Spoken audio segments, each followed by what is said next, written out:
Kashi Vishwanath corridor के उद्घाटन के बाद वाराणसी में प्रसाद बांटने पर सियासत शुरू हो गई है। वहां बीजेपी के कार्यकर्ताओं ने 7 लाख घरों में काशी विश्वनाथ का प्रसाद बांटने की तैयारी की है। यही नहीं, पार्टी के कार्यकर्ता हर हर महादेव का नारा लगाते हुए घर घर प्रसाद पहुंचाने में जुट गए हैं। प्रसाद के साथ साथ बीजेपी के लोग काशी विश्वनाथ कॉरिडोर से जुड़ी किताब भी बांट रहे हैं, जिस पर प्रधानमंत्री नरेंद्र मोदी की तस्वीर छपी है। किताब में मंदिर पर हुए आक्रमण और उसके पुनर्निर्माण में योगदान करने वाली इंदौर की महारानी अहिल्याबाई होलकर समेत मंदिर के बदलते स्वरूप का जिक्र है। वहीं विपक्ष इस पर सवाल खड़े कर रहा है। विपक्ष का आरोप है कि बीजेपी धर्म के नाम पर सियासत कर रही है और प्रसाद के जरिए प्रचार करने में जुटी है, लेकिन वहां रहने वाले लोग बीजेपी की तरफ से बांटे जा रहे प्रसाद पाकर बेहद खुश हैं। प्रधानमंत्री नरेंद्र मोदी ने काशी विश्वनाथ कॉरिडोर का उद्घाटन किया। उसके बाद भारतीय जनता पार्टी के कार्यकर्ता घर घर लड्डू बांट रहे हैं, जो काशी विश्वनाथ धाम का प्रसाद है, और लोगों को समझा रहे हैं कि काशी विश्वनाथ धाम का इतिहास क्या है। एक तरफ आप देखिए काशी विश्वनाथ की यहाँ पर तस्वीर लगी है, यहाँ पर उत्तर प्रदेश सरकार लिखा हुआ है और आज़ादी का अमृत महोत्सव भी लिखा हुआ है। अगर पीछे की तरफ आप देखें तो प्रधानमंत्री नरेंद्र मोदी की तस्वीर भी एक है, और ये बीजेपी के कार्यकर्ता हैं, बाकायदा नाम लिख रहे हैं, नंबर लिख रहे हैं कि कहां कहां प्रसाद बांटी गई। कुल लगभग 7 लाख घरों में इस तरह का प्रसाद वितरण बीजेपी की हजारों टोलियों द्वारा किया जा रहा है, और 16 लाख लड्डू बनवाए गए थे। उसके लिए शुभांगी जी हैं हमारे साथ, बीजेपी कार्यकर्ता हैं। क्या पद आपके पास है और क्या ये कार्यक्रम चल रहा है? नमस्कार, मेरा नाम शुभांगी मिश्रा है। मैं राजर्षि मंडल की मंत्री हूँ भाजपा में। हमारे सारे कार्यकर्ताओं द्वारा बूथ स्तर पे ये कार्यक्रम चलाया जा रहा है कि बूथ स्तर पे 200 डिब्बे दिए गए हैं हर बूथ अध्यक्षों को, जो कि घर घर जाकर हम ये पुस्तक बांट रहे हैं, ये मिठाई का डिब्बा, और उनका बकायदा हम लोग इस पे नाम और मोबाइल नंबर नोट कर रहे हैं, ताकि कोई भी घर, कोई भी परिवार छूट न जाए महादेव के प्रसाद पाने से। यूपी विधानसभा चुनाव में ताल ठोकरे एमआईएम नेता सद्दुद्दीन ओवैसी ने विपक्षी दलों पर बड़ा हमला बोला है। उन्होंने एसपी, बीएसपी और कांग्रेस पर मुसलमानों के वोट से जीतने और उनके लिए कोई काम नहीं करने का आरोप लगा दिया। साथ ही एमआईएम के मुसलमानों के साथ खड़े रहने और उनके लिए काम करने का दावा भी किया। आपने कहा कि हर कम्युनिटी का एक नेता है, छोटी छोटी पार्टी से अलायंस किए जा रहे हैं, लेकिन मुस्लिम्स की अपनी कोई लीडरशिप नहीं है। तो क्या आप ये कह रहे हैं कि मुस्लिम की लीडरशिप हो? ये बात बिल्कुल सच है कि हर समाज का एक पॉलिटिकल उनकी आइडेंटिटी है, उनकी शनाख्त है, उनका एक लीडर है, उनके मसाइल, उनके प्रॉब्लम्स हल किए जाते हैं। उत्तर प्रदेश में 19% मुसलमानों का ना कोई नेता है, ना उनकी कोई लीडरशिप को बनने दिया गया, ना उनका हिस्सा मिला है। तो ये पूरी लड़ाई एमआईएम की हिस्सेदारी की लड़ाई है। आपने कहा कि पीएम मोदी जाते हैं, बनारस जाते हैं, ज्ञानवापी मस्जिद को खूबसूरत बनाया जाए, दिल्ली की मस्जिद को खूबसूरत बनाया जाए। गलत बात क्या है? गलत बात क्या है उसमें? बिल्कुल होना चाहिए, क्यों नहीं होना चाहिए? जब आप ही का नारा है सबका साथ, सबका विकास, सबका विश्वास, तो क्यों नहीं होना चाहिए? बिल्कुल होना चाहिए। क्या अजमेर की दरगाह पूरी दुनिया मशहूर नहीं है? क्या निज़ामुद्दीन औलिया का आस्थाना दुनिया मशहूर नहीं है? क्या दिल्ली की जामा मस्जिद को देखने के लिए दुनिया के लोग नहीं आते? क्या ज्ञानवापी की मस्जिद हमारे भारत की तारीख का हिस्सा नहीं है? ये हमारे कंपोजिट कल्चर की एक निशानी है। ये सब चीज़ें तो आपको करना चाहिए, सरकार को। क्यों नहीं करेंगे? करना चाहिए। तो क्या लगता है कि उत्तर प्रदेश का जो चुनाव होने वाला है, क्या वो ध्रुवीकरण के मुद्दे पर चुनाव लड़ाया जाएगा जिस तरह से अब चीज़ें हो रही हैं? अब तक तो वैसे ही नज़र आ रहा है, जो भाषण दिए जा रहे हैं सबके तरफ से। कोई जिना की बात करता है, कोई टोपी की बात करता है, तो कोई लुंगी की बात करता है, तो कोई ठोक दो की बात करता है, तो कोई भाई अब्बा जी की बात करता है।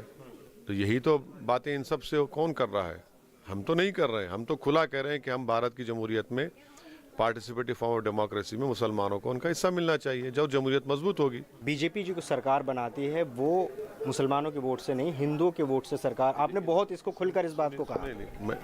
मैं नहीं कह रहा हूँ। आपको CSDS का डेटा देखना चाहिए। भारत में एक बहुत बड़ा ऑर्गेनाइजेशन है जिसने डेटा में कहा है कि 19 में 75% मुसलमानों ने बसपा को और सपा को वोट दिया, तभी उनके 15 जीत पाए। और बीजेपी को 75% हिंदू भाइयों ने वोट दिया। तो वो बाकी पूरे यूपी के लोकसभा की सीट जीत गए। क्या आपको लगता है कि आजम खान की जो बात है उनकी पैरवी समाजवादी पार्टी ने अच्छे से नहीं की? देखिए, आजम खान साहब की बात, आप हमारी स्पीच को, आप एक एक लफ्ज़ को आप माशाल्लाह से देख रहे हैं। अखिलेश ने कब कहा आजम खान का नाम? बताइए, कौन से भाषण में कहा? उनके कौन से लीडर ने कहा? पूछ लीजिए। पोस्टर पे तो लगा देते हैं फोटो, पर कहाँ कहा उन्होंने? सपा ने कहा? हम इसलिए कह रहे हैं क्योंकि उनके साथ नाइंसाफी हुई।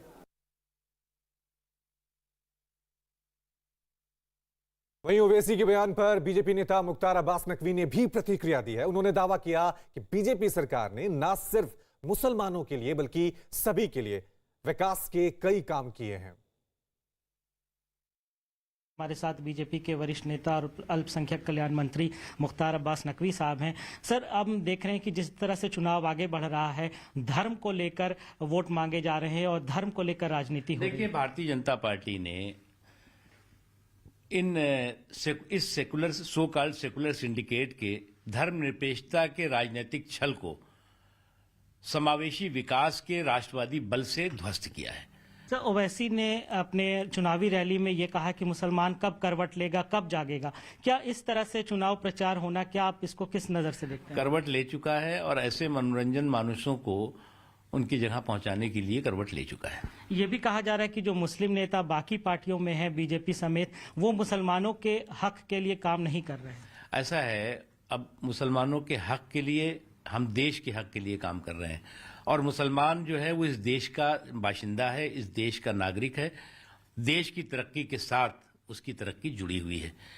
ये जो आप पूरे के पूरी तरह से कम्युनल टिफिन में सेकुलर टमाटर डाल करके और अपनी सियासत करते हैं, वो सब खत्म हो चुकी है, वो दुकानें बंद हो चुकी। वहीं ओवैसी के बयान पर समाजवादी पार्टी नेता फखरुल हसन चांद ने पलटवार किया। उन्होंने दावा किया कि एनआरसी आंदोलन के वक्त समाजवादी पार्टी ने लोगों की मदद की, साथ ही उस दौरान ओवैसी के किसी की मदद नहीं करने का आरोप भी उन्होंने लगाया। देखिए, ओवैसी जी के सर्टिफिकेट की देश के मुसलमानों को जरूरत नहीं है। ओवैसी जी बताए कि जब सीएनआरसी का प्रदर्शन चल रहा था, हजारों हिंदू मुसलमान नौजवानों पर मुकदमे हुए तो वो कहां थे? वो बताए कि जो नौजवान मारे गए उनके परिवार से क्यों नहीं मिलने गए, उनकी आर्थिक मदद क्यों नहीं की, उनकी कानूनी मदद क्यों नहीं की। समाजवादी पार्टी उन नौजवानों के साथ सबकी कानूनी मदद की, उनकी आर्थिक मदद की, उनके परिवार से मिलने का काम किया। तो उत्तर प्रदेश का मुसलमान समाजवादी पार्टी के साथ है, वो आपके बहकावे में आने वाला नहीं है। वहीं बीजेपी नेता श्रीकांत शर्मा ने भी ओवैसी के बयान पर पलटवार किया। उन्होंने ओवैसी पर हर चीज को राजनीति से जोड़ने का आरोप लगाते हुए बीजेपी सरकार में हर वर्ग के लिए काम होने का दावा किया। असदुद्दीन ओवैसी भी अब इस बार यूपी में मैदान में हैं। उन्होंने कहा है कि मुसलमानों का एक नेता होना चाहिए। कांग्रेस में, बीजेपी में या दूसरी पार्टियों में जो मुसलमान नेता मुसलमानों के लिए नहीं बोलते, तो एक नेता वो बनने की कोशिश कर रहे हैं। देखिए, आज इसमें देश के एक नेता के रूप में आदरणीय मोदी जी हैं और सब पूरे देश के नेता हैं। हर वर्ग की चिंता करते हैं, हर जाति, जितने भी लोग हैं सबकी चिंता करते हैं। अब ये लोग भाषण देने वाले लोग हैं, इन्होंने कभी चिंता की जो गरीब आदमी है? जब गरीबी आती है तो वो गरीब के घर में ये नहीं देखती कि हिंदू है, मुसलमान है या किसी एक जाति वर्ग विशेष का व्यक्ति है। आप गांव में जाइए, आप पहचान नहीं पाएंगे कि कौन सी जाति का घर है, कौन सा मोहल्ला है, सब एक ही जैसे रहते हैं। तो गरीबी से लड़ाई पहले केवल भाषणों में होती थी, अब जमीन पर हम लोग गरीबी को समाप्त करने का संकल्प हमारे आदरणीय मोदी जी ने लिया है। एक गरीब को एक बास्केट में हमने बहुत सारी चीजें दी हैं। उसके घर को हमने अंधेरे से मुक्त किया है, बिजली उसके घर में पहुंचाई है, गैस का चूल्हा हमने पहुंचाया है, बहन बेटियों के लिए शौचालय हमने दिया है, आयुष्मान भारत का कार्ड उसको दिया है जिससे वो स्वस्थ रह सके, स्वच्छ जल उसके घर में पहुंचाने का काम करे, पक्की छत देने का हम लोगों ने काम किया। ऐसा नेता नहीं दिया, उनका कहना है कि जो मुसलमानों के हित की बात करे। ये सब जाति और मजहब की राजनीति आने वाले समय में इनकी दुकान बंद होने वाली है। ये अपने वजूद की लड़ाई लड़ते हैं, इनको देश से, मुसलमानों से कोई सरोकार नहीं है। ये अपनी नेतागिरी सब चमकाने के लिए इस तरह के बयानबाजी करते हैं। उधर कांग्रेस ने भी ओवैसी के बयान पर पलटवार करने में देरी नहीं की और एआईएमआईएम को बीजेपी की बी पार्टी बता दिया। भारतीय जनता पार्टी ओवैसी साहब के इंटरनल सपोर्ट की वजह से आ रही है। और मैं इस बात को साबित कागजों को दिखाने का काम हमें बहुत पुराना अनुभव है और इसलिए अनुभव है कि भारतीय जनता पार्टी भी कांग्रेस के रास्ते पर जा रही है। भारतीय जनता पार्टी वही तरीके अपना रही है जिसमें केंद्रीय जो एजेंसीज हैं उनसे कैसे डराया धमकाया जाए। लेकिन जिस तरीके का माहौल उत्तर प्रदेश में है, योगी सरकार बचेगी नहीं। जनता ने मन बनाया है कि योग्य सरकार उत्तर प्रदेश में बनेगी और इनसे ज्यादा अनुपयोगी कोई हो नहीं सकता था जिसने उत्तर प्रदेश को बर्बाद किया। ये अनुपयोगी हैं, अनुपयोगी हैं। इन्होंने इतना नुकसान किया उत्तर प्रदेश की जिसकी आपकी कल्पना नहीं की जा सकती है। गृह राज्य मंत्री टैनी, कौन नहीं जानता हो उन पे आरोप क्या हैं। गृह राज्य मंत्री टैनी, उन पे क्या आरोप है? क्या दिल्ली की सरकार नहीं जानती? क्या उत्तर प्रदेश की सरकार नहीं जानती? और जब उत्तर प्रदेश की सरकार की जांच में उनके नाम आ गए और कहीं ना कहीं उनके ऊपर उंगली उठी है, तो आखिरकार सरकार क्यों बचा रही है उसको? क्या कारण है कि सरकार उन्हें बचाने का काम कर रही है? जो हमारे अन्नदाता हैं, जो अपने हक और सम्मान के लिए गए थे, अपने हक की लड़ाई को लड़ने गए थे, पीछे से थार जीप ने उन्हें कुचल दिया। किसानों की जान चली गई, पत्रकार की जान चली गई। दोषी कौन है? जांच में यह बात साफ है कि देश के गृह राज्य मंत्री, उन पर उंगली उठी है, उनके बेटे पे उंगली उठी है, भारतीय जनता पार्टी के कार्यकर्ताओं पे उंगली उठी है। लेकिन आखिरकार सरकार क्यों नहीं सजा दे रही है? क्यों ध्यान हटाना चाहती है? मंच पर जो हंगामा हुआ, निषाद समाज के साथ जो धोखा हुआ, केवल निषाद समाज नहीं बल्कि पिछड़े, अति पिछड़े, दलित, अल्पसंख्यक और बड़ी संख्या में हमारे अगड़े लोग, ब्राह्मण समाज के साथ जो हुआ, कौन नहीं जानता? और मंच पर किस खुशी के साथ बुलाया गया था निषाद समाज के लोगों को। उन्हें वादा किया गया था कि आपकी सब मांगे पूरी हो जाएंगी, आरक्षण मिल जाएगा। लेकिन मुझे खुशी है इस बात की कि निषाद समाज ने अपनी मांग को नहीं छोड़ा। उन्हें अगर मंच पे भी चढ़ना पड़ा होगा तो मंच पे चढ़ गए और सरकार के कानों तक अपनी आवाज पहुंचाने का काम किया। दिन रात लगे रहे उसमें कि ये खबर न चल जाए। बड़े बड़े अधिकारी लखनऊ से ये कोशिश करते रहे, दिल्ली तक दबाव बनाया कि ये खबरें न चल जाएं कि किस तरीके के निषाद समाज वहां पर अपने हक के लिए और अपने सम्मान के लिए लड़ रहा है। ये अनुपयोगी सरकार और कर भी क्या सकती थी? अनुपयोगी सरकार से उम्मीद भी क्या की जा सकती है?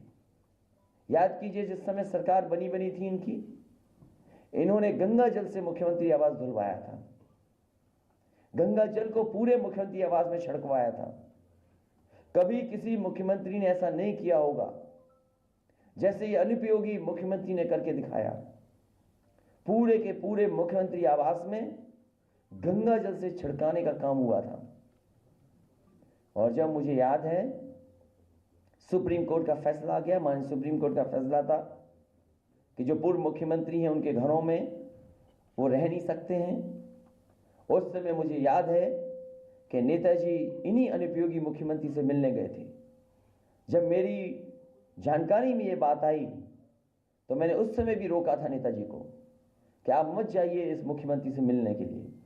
लेकिन नेताजी को क्योंकि पॉलिटिकल शिष्टाचार में उन्हें लगा कि शायद ये घर हमारे जो लीडर ऑपोजिशन हैं उनके नाम पर आवंटित हो जाएगा, तो हम जब तक अपने घर नहीं बना पाए या रहने का इंतजाम नहीं कर पाएंगे तब तक रह पाएंगे। लेकिन मुझे याद है जैसे ही नेताजी मुख्यमंत्री आवास से बाहर निकले हैं, उन्होंने दस्तखत कर करके और तुरंत नोटिस देकर कि तुरंत घर खाली कराए जाए। ये अनुपयोगी सरकार और कैसे कोई भूल सकता है कि सरकार बनते ही एक कुदाल मंत्री को निकाल दिया था इन्होंने। वो जहां जाते थे कुदाल लेकर के जाते थे।